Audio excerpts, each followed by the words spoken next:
Chapter 38. The Victory.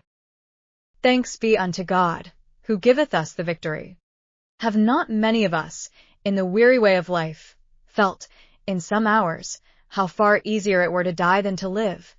The martyr, when faced even by a death of bodily anguish and horror, finds in the very terror of his doom a strong stimulant and tonic.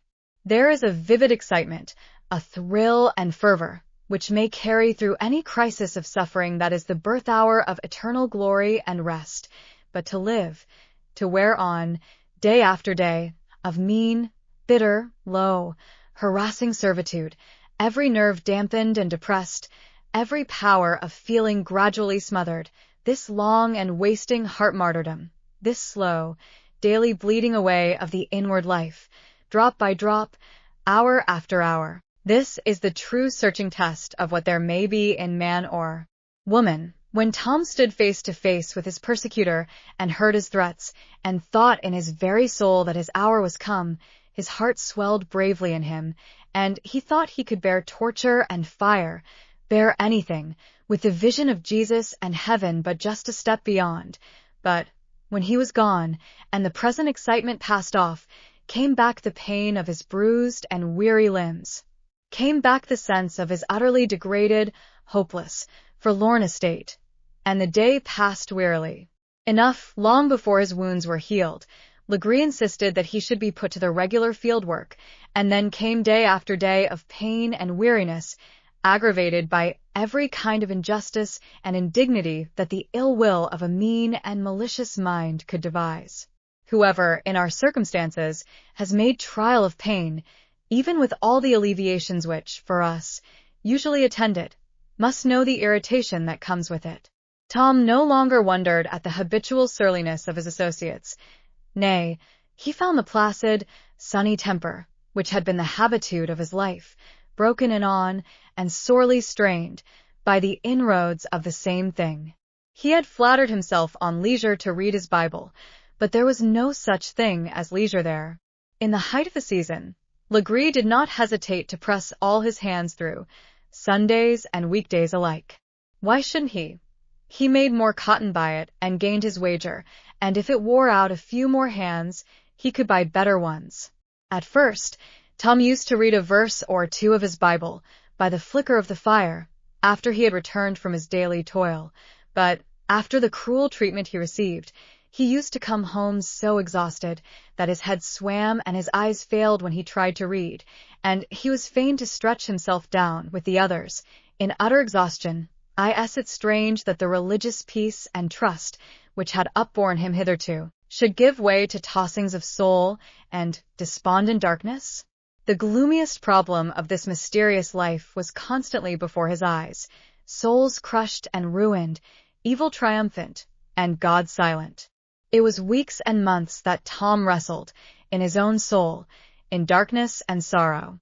He thought of Miss Ophelia's letter to his Kentucky friends, and would pray earnestly that God would send him deliverance. And then he would watch, day after day, in the vague hope of seeing somebody sent to redeem him, and when nobody came, he would crush back to his soul-bitter thoughts that it was vain to serve God, that God had forgotten him. He sometimes saw Cassy, and sometimes, when summoned to the house, caught a glimpse of the dejected form of Emmeline, but held very little communion with either. In fact, there was no time for him to commune with anybody. One evening, he was sitting, in utter dejection and prostration, by a few decaying brands, where his coarse supper was baking. He put a few bits of brushwood on the fire, and strove to raise the light, and then drew his worn Bible from his pocket. There were all the marked passages, which had thrilled his soul so often, words of patriarchs and seers, poets and sages, who from early time had spoken courage to man, voices from the great cloud of witnesses who ever surround us in the race of life.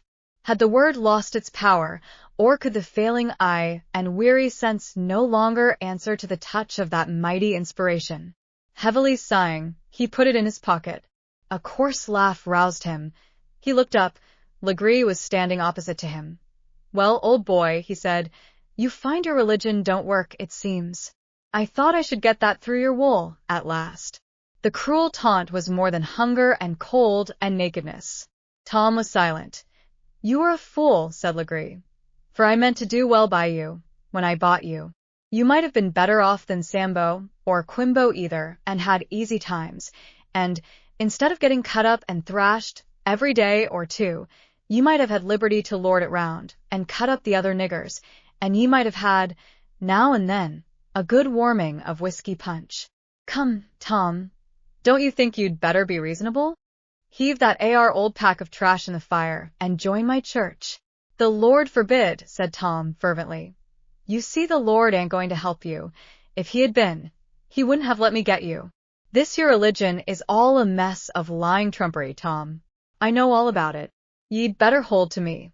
I'm somebody, and can do something." "No, Mossar," said Tom. "I'll hold on. The Lord may help me, or not help, but I'll hold to him, and believe him to the last." "The more fool you," said Legree, spitting scornfully at him, and spurning him with his foot. "Never mind, I'll chase you down, yet, and bring you under. You'll see." And Legree turned away. When a heavy weight presses the soul to the lowest level at which endurance is possible, there is an instant and desperate effort of every physical and moral nerve to throw off the weight, and hence the heaviest anguish often precedes a return tide of joy and courage. So was it now with Tom. The atheistic taunts of his cruel master sunk his before dejected soul to the lowest ebb, and, though the hand of faith still held to the eternal rock, it was a numb, despairing grasp.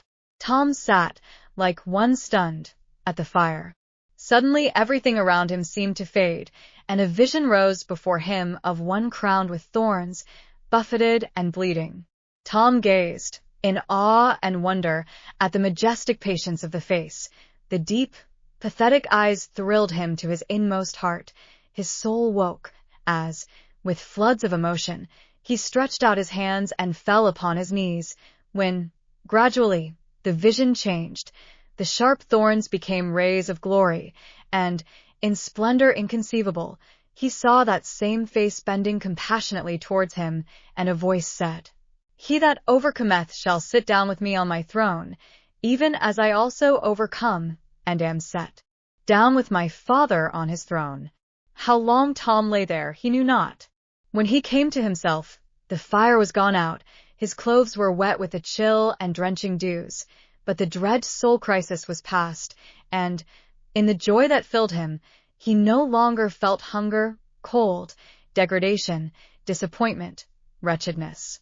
From his deepest soul, he that hour loosed and parted from every hope in life that now is, and offered his own will an unquestioning sacrifice to the infinite. Tom looked up to the silent, ever-living stars, types of the angelic hosts who ever look down on man, and the solitude of the night rung with the triumphant words of a hymn, which he had sung often in happier days, but never with such feeling as now. "The earth shall be dissolved like snow, the sun shall cease to shine, but God, who called me here below, shall be forever mine.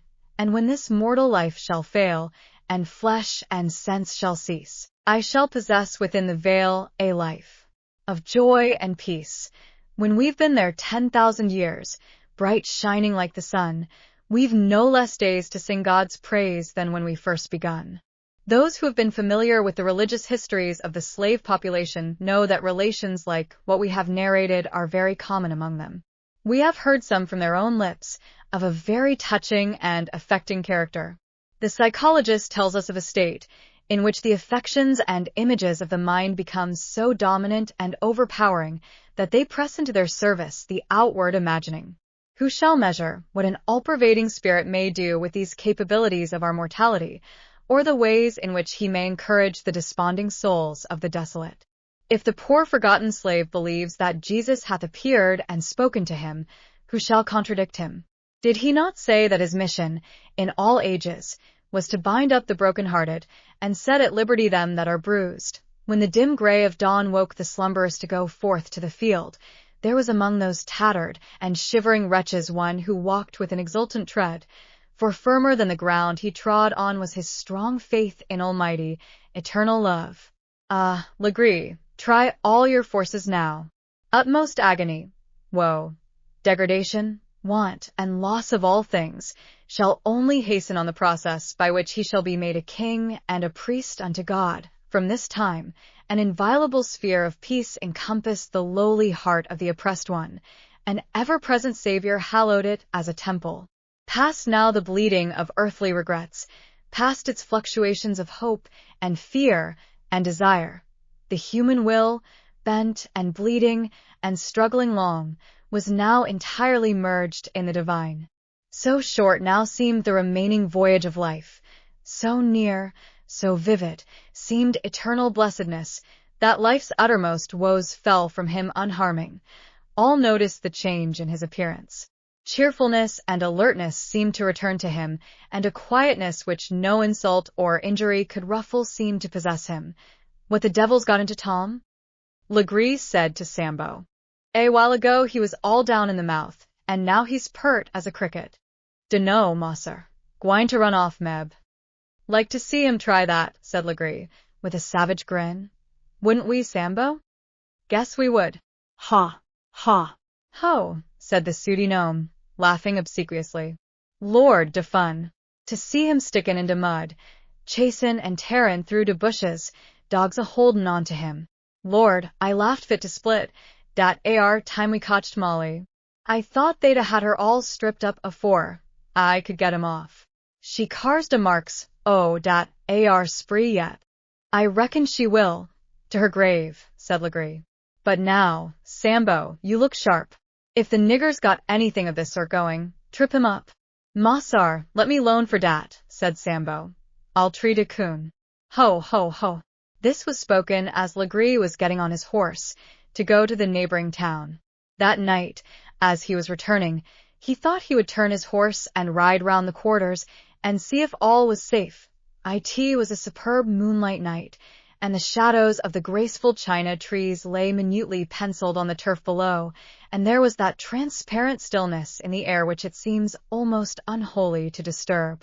Legree was a little distance from the quarters when he heard the voice of someone singing. It was not a usual sound there, and he paused to listen. A musical tenor voice sang, "When I can read my title clear to mansions in the skies, I'll bid farewell to every fear, and wipe my weeping eyes. Should earth against my soul engage, and hellish darts be hurled, then I can smile at Satan's rage, and face a frowning world. Let cares like a wild deluge come, and storms of sorrow fall, may I but safely reach my home, my God, my heaven, my all." Two on my journey home, hymn by Isaac Watts, found in many of the southern country songbooks of the antebellum period. So ho, said Legree to himself. He thinks so, does he? How I hate these cursed Methodist hymns. Here, you nigger, said he, coming suddenly out upon Tom, and raising his riding whip. How dare you be gettin' up this here row, when you ought to be in bed? Shut your old black gash, and get alongin' with you. Yes, mossar, said Tom, with ready cheerfulness, as he rose to go in. Legree was provoked beyond measure by Tom's evident happiness, and riding up to him, belabored him over his head and shoulders. There, you dog, he said, see if you'll feel so comfortable after that. But the blows fell now only on the outer man, and not, as before, on the heart. Tom stood perfectly submissive, and yet Legree could not hide from himself that his power over his bond thrall was somehow gone. And, as Tom disappeared in his cabin, and he wheeled his horse suddenly round, there passed through his mind one of those vivid flashes that often send the lightning of conscience across the dark and wicked soul. He understood full well that it was God who was standing between him and his victim, and he blasphemed him. That submissive and silent man, whom taunts, nor threats, nor stripes, nor cruelties could disturb, roused a voice within him, such as of old his master roused in the demoniac soul, saying, "What have we to do with thee, thou Jesus of Nazareth? Art thou come to torment us before the time?" Tom's whole soul overflowed with compassion and sympathy for the poor wretches by whom he was surrounded. To him it seemed as if his life sorrows were now over, and as if, out of that strange treasury of peace and joy with which he had been endowed from above, he longed to pour out something for the relief of their woes. It is true, opportunities were scanty, but on the way to the fields and back again, and during the hours of labor, chances fell in his way of extending a helping hand to the weary, the disheartened, and discouraged. The poor, worn down, brutalized creatures at first could scarce comprehend this, but when it was continued week after week, and month after month, it began to awaken long silent chords in their benumbed hearts. Gradually and imperceptibly the strange, silent, patient man, who was ready to bear everyone's burden and sought help from none, who stood aside for all, and came last, and took least, yet was foremost to share his little all with any who needed, the man who, in cold nights, would give up his tattered blanket to add to the comfort of some woman who shivered with sickness, and who filled the baskets of the weaker ones in the field, at the terrible risk of coming short in his own measure, and who, though pursued with unrelenting cruelty by their common tyrant, never joined in uttering a word of reviling or cursing. This man, at last, began to have a strange power over them, and, when the more pressing season was past, and they were allowed again their Sundays for their own use, many would gather together to hear from him of Jesus. They would gladly have met to hear, and pray, and sing, in some place, together. But Legree would not permit it, and more than once broke up such attempts, with oaths and brutal execrations, so that the blessed news had to circulate from individual to individual. Yet who can speak the simple joy with which some of those poor outcasts, to whom life was a joyless journey to a dark unknown, heard of a compassionate Redeemer and a heavenly home? It is the statement of missionaries that, of all races of the earth, none have received the gospel with such eager docility as the African. The principle of reliance and unquestioning faith, which is its foundation, is more a native element in this race than any other, and it has often been found among them that a stray seed of truth, born on some breeze of accident into hearts the most ignorant, has sprung up into fruit, whose abundance has shamed that of higher and more skillful culture. The poor mulatto woman, whose simple faith had been well-nigh crushed and overwhelmed by the avalanche of cruelty and wrong which had fallen upon her, felt her soul raised up by the hymns and passages of Holy Writ, which this lowly missionary breathed into her ear in intervals, as they were going to and returning from work, and even the half-crazed and wandering mind of Cassy was soothed and calmed by his simple and unobtrusive influences. Stung to madness and despair by the crushing agonies of a life, Cassy had often resolved in her soul an hour of retribution, when her hand should avenge on her oppressor all the injustice and cruelty to which she had been witness, or which she had in her own person suffered. One night, after all in Tom's cabin were sunk in sleep, he was suddenly aroused by seeing her face at the hole between the logs that served for a window. She made a silent gesture for him to come out. Tom came out the door. It was between 1 and 2 o'clock at night, broad, calm, still moonlight. Tom remarked, as the light of the moon fell upon Cassy's large, black eyes, that there was a wild and peculiar glare in them, unlike their wonted fixed despair. "Come here, Father Tom," she said, laying her small hand on his wrist, and drawing him forward with a force as if the hand were of steel. "Come here. I've news for you." "What, Miss Cassy?" said Tom, anxiously. "Tom, wouldn't you like your liberty?" "I shall have it, miss, in God's time," said Tom. But you may have it tonight," said Cassy, with a flash of sudden energy. "Come on."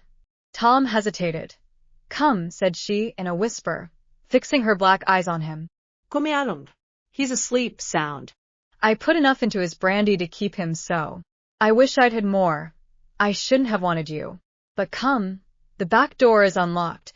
There's an axe there, I put it there. His room door is open.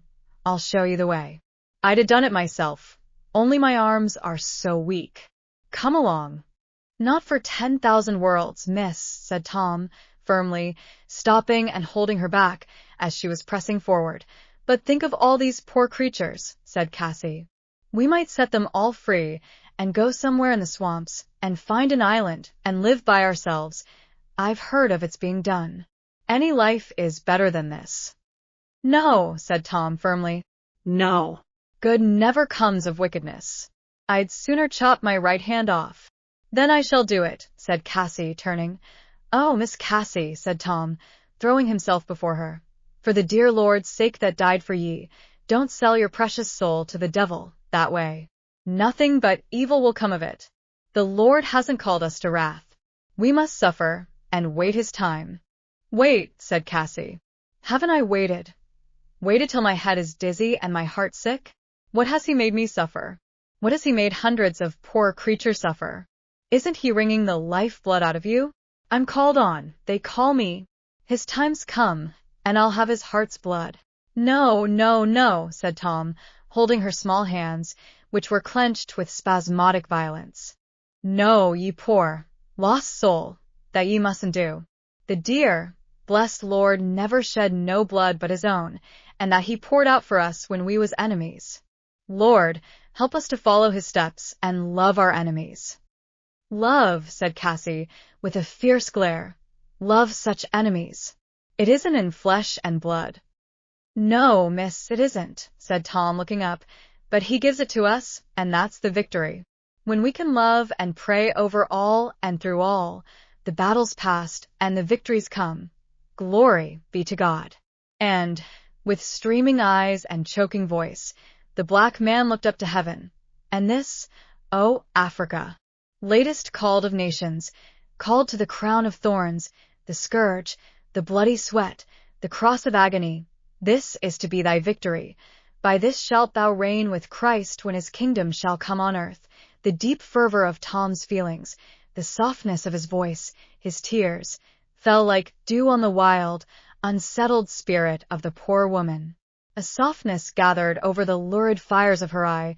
She looked down, and Tom could feel the relaxing muscles of her hands as she said, "Didn't I tell you that evil spirits followed me?" Oh, "Father Tom, I can't pray. I wish I could. I never have prayed since my children were sold. What you say must be right, I know it must, but when I try to pray, I can only hate and curse. I can't pray." "Poor soul," said Tom, compassionately. "Satan desires to have ye, and sift ye as wheat. I pray the Lord for ye." oh, Miss Cassy turned to the dear Lord Jesus. He came to bind up the broken-hearted and comfort all that mourn. Cassy stood silent, while large, heavy tears dropped from her downcast eyes. "Miss Cassy," said Tom, in a hesitating tone, after surveying her in silence, "if ye only could get away from here, if the thing was possible, I'd vice ye and Emmeline to do it. That is, if ye could go without blood-guiltiness, not otherwise. Would you try it with us, Father Tom?" "No," said Tom. "Time was when I would, but the Lord's given me a work among these you poor souls, and I'll stay with em and bear my cross with em till the end. It's different with you. It's a snare to you. It's more'n you can stand, and you'd better go if you can." "I know no way but through the grave," said Cassy. "There's no beast or bird but can find a home somewhere. Even the snakes and the alligators have their places to lie down and be quiet, but there's no place for us. Down in the darkest swamps, their dogs will hunt us out and find us. Everybody and everything is against us. Even the very beasts side against us. And where shall we go?" Tom stood silent. At length he said, "Him that saved Daniel in the den of lions, that saved the children in the fiery furnace, him that walked on the sea and bade the winds be still, he's alive yet, and I've faith to believe he can deliver you. Try it, and I'll pray with all my might for you." By what strange law of mind is it that an idea long overlooked and trodden underfoot as a useless stone suddenly sparkles out in new light as a discovered diamond? Cassy had often revolved, for hours, all possible or probable schemes of escape, and dismissed them all as hopeless and impracticable, but at this moment there flashed through her mind a plan, so simple and feasible in all its details, as to awaken an instant hope. "Father Tom, I'll try it," she said suddenly. "Amen," said Tom. "The Lord help ye."